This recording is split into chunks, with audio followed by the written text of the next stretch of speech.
Hello and welcome everyone to my first build video for ESO. So this will be a Templar, Magicka Templar build video with no sword and board or jabs. I'm not using puncturing sweeps. This will be a mage, a sorcerer Templar. And yeah, a little bit different from the mainstream. So let's start with the sets. We are running 5 pieces, 2 sets of 5 pieces and 1 piece of monster stat for the extra recovery. Yeah, Shadowbrand or even Choketorn. It's a magical recovery, whatever you like. With the new outfit system, you can outfit yourself um, in heavy mana you want, so it's not really important which you choose. Spectre's Eye. Yes, this is a utility set that I found really interesting and really useful. It doesn't give much about the second, third and fourth item bonus, but the fifth item bonus is actually a skill. It's a shuffle for half of the combat and it's really nasty. You get major evasion for 3 seconds every 6 seconds. So it actually has a cooldown of 3 seconds every time you use a magic ability. And if you are in combat, you will use a magic ability every time. Since we are not using shields and we are in light armor, 511, we actually need this. Dodging an incapacitating strike or dodging a lash or dodging a shard is very important. And it's actually pretty good.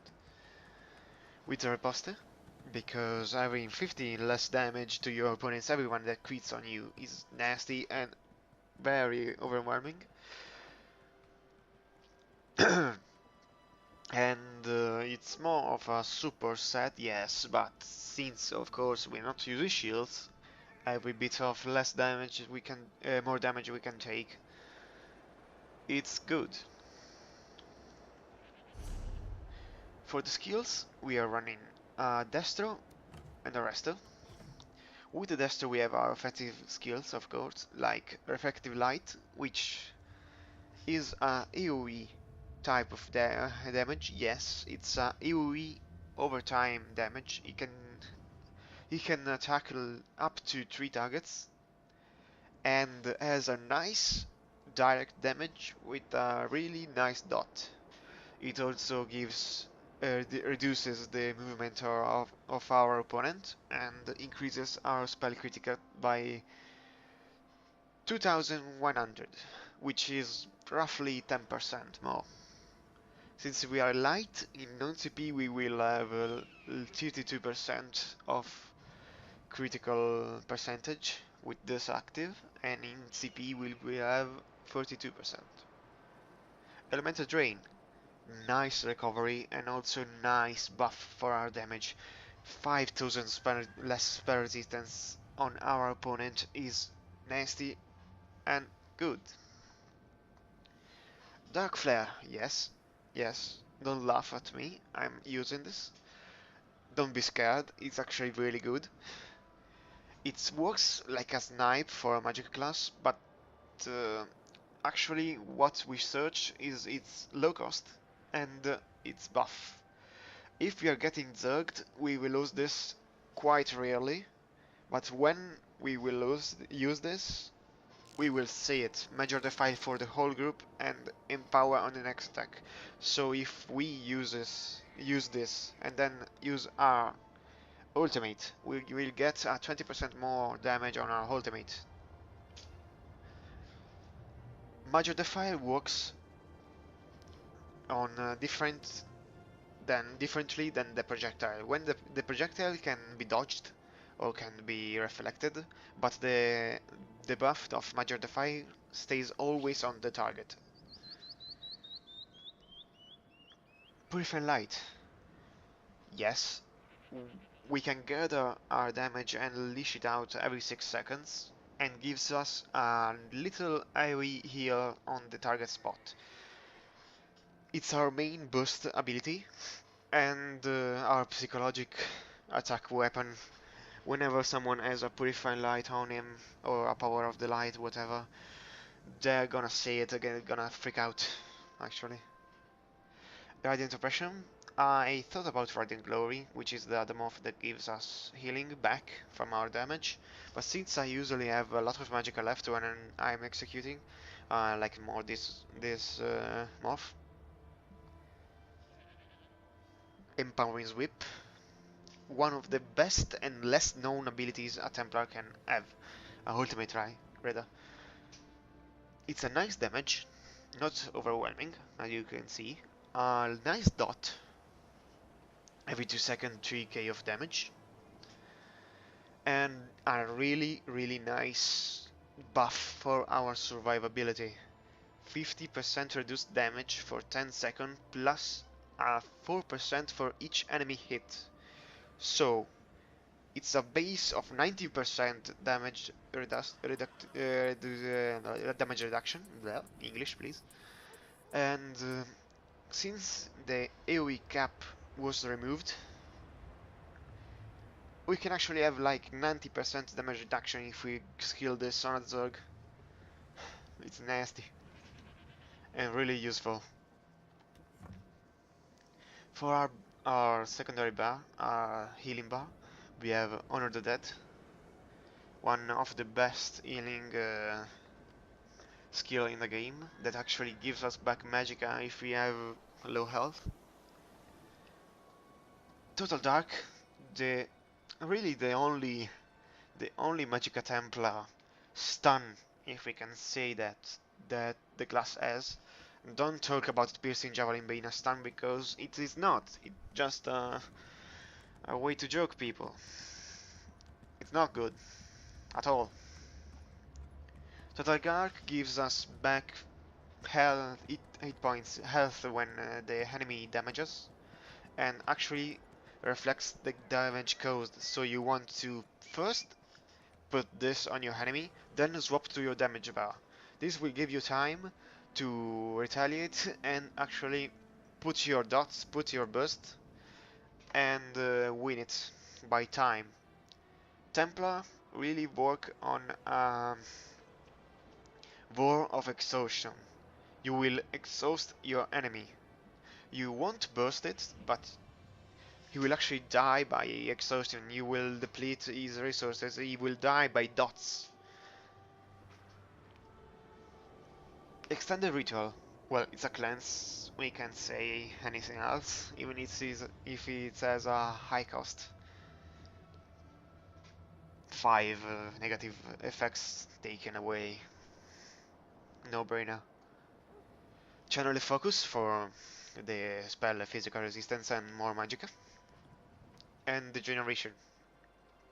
I really like the generation for the light attack and heavy attack heal back with a 15% chance. And of course it gives us major sorcery. This is the Panic ultimate, the AFK ultimate. You can go literally AFK even if 4 people are attacking you with that for at least 5 seconds. And heals you and gives you 5 seconds per tick of healing. Per tick, so if you get the last tick of healing you have 5 more seconds of major protection. And also increases your critical damage, which in a light build is very high. As active effects we have the Apprentice for more damage. I rather like this than the Atrak, because with the Elemental Drain and with Channel Focus we don't really need that much of Magicka Recovery. Vampirism, because of the buffs like Undeath and the Magicka and Stamina regeneration. And as a food we are using a 3-stat food for a really average play. Our max magicka is 36.6 thousand, and even if it's not the highest amount you can reach, it's on the average eye, and it's kinda good. 19k health. This will be buffed to 24k in a campaign, and well, for a light build it's rather good. 18k 1800, excuse me, spell damage. This is not lot, a lot of it, but with our minor and major sorcery, minor for the temporal passives and major sorcery for the degeneration, we can reach. I will show you.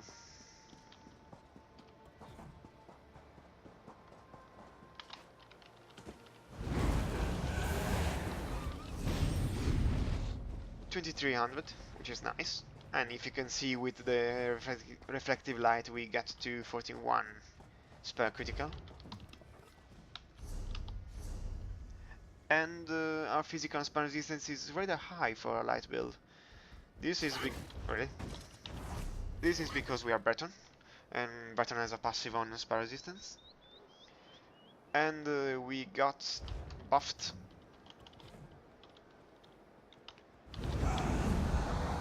20k physical resistance. For a light build, I consider this being average high, and it will actually help you when getting zerged if you like to 1vx. Critical resistance, we got a high critical resistance because we don't use shields at all in this build, even if it's light, so we rather have a high critical resistance.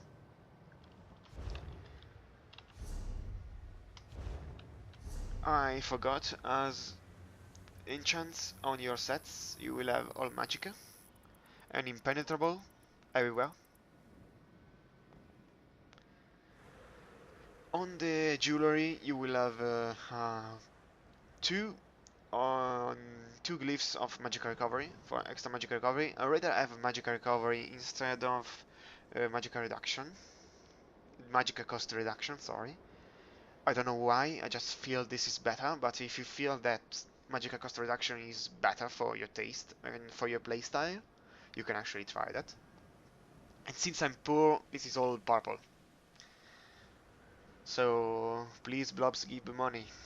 And with the repost ring, that gives us spell damage. For our weapons glyphs, Oblivion damage on the main damage bar, and for our buff bar, the restoration stuff bar, we got the Berserker. For our CP, we have rather low F bar, because I actually want to rely more on a steady base damage output than a critical, relying on criticals. Elemental Expert is rather high for OKR damage. Blessed is rather high because as a Templar we want to get healed ourselves and actually healing harder rather often. And since we have a lot of skills that heals us, like Total Dark heals us, even Degeneration heals us, Extended Ritual heals us, Purify Light heals us, that are not the main healing ability we will be using. So I actually kind of have a lot of them. Spell penetration, we are using elemental drain and a little bit more on spell penetration is actually really good. Shattering blows, because our worst enemy, sorry, is shields. We will hate a lot the shields, but with shattering blows we can actually burst them down if we are clever enough. Bastard Arms to buff our damage on Radiant Oppression and Dark Flare. 56 points of Thaumaturgy. I liked, as I said, to do a War of Exhaustion, so dots, I really rely on dots. Radiant Oppression is a dot, Power of the Light is a dot, even if it's a damage output in 6 seconds, after 6 seconds. And Vampire's Bane is a dot. Sorry, for Reflective Lights. Ironclad? Well, okay, I don't need to explain this.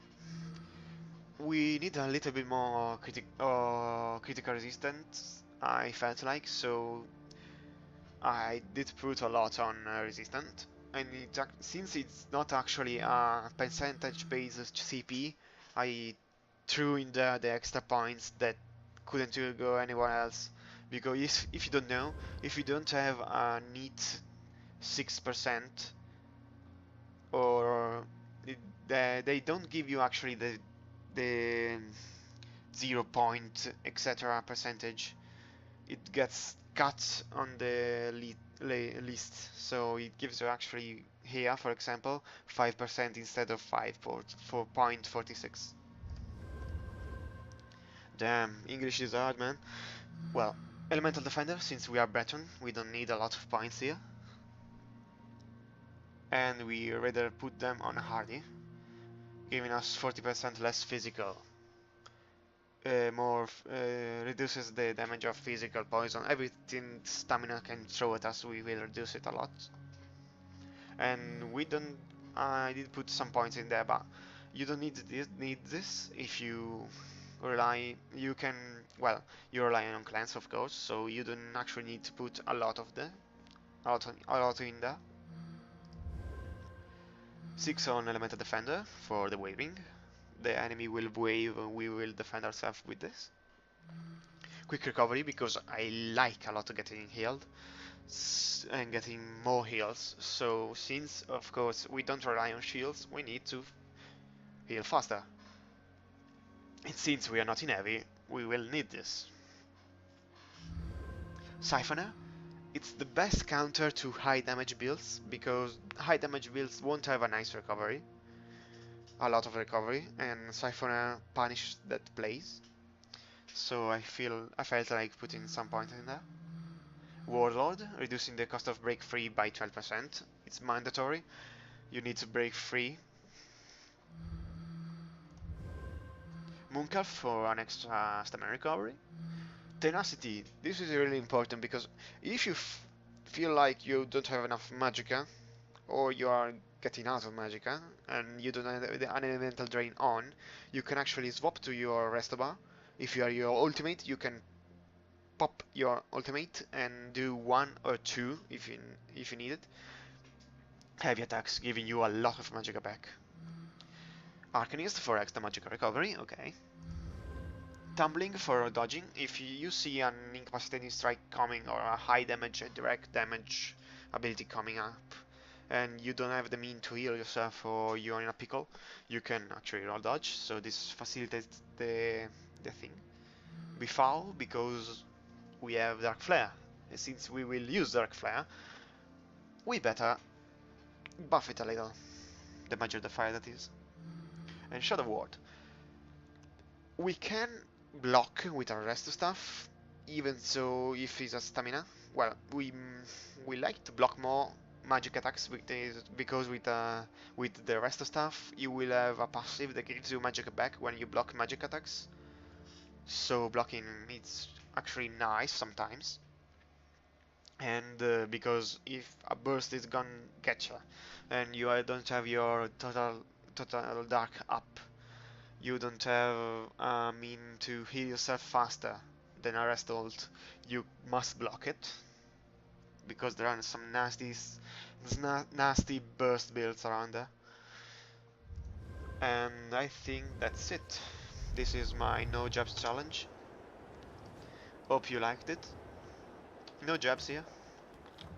No sword and board. And let me know how you do with it, if you run it, if you think it's trash. Leave feedback, and we will see you in the game.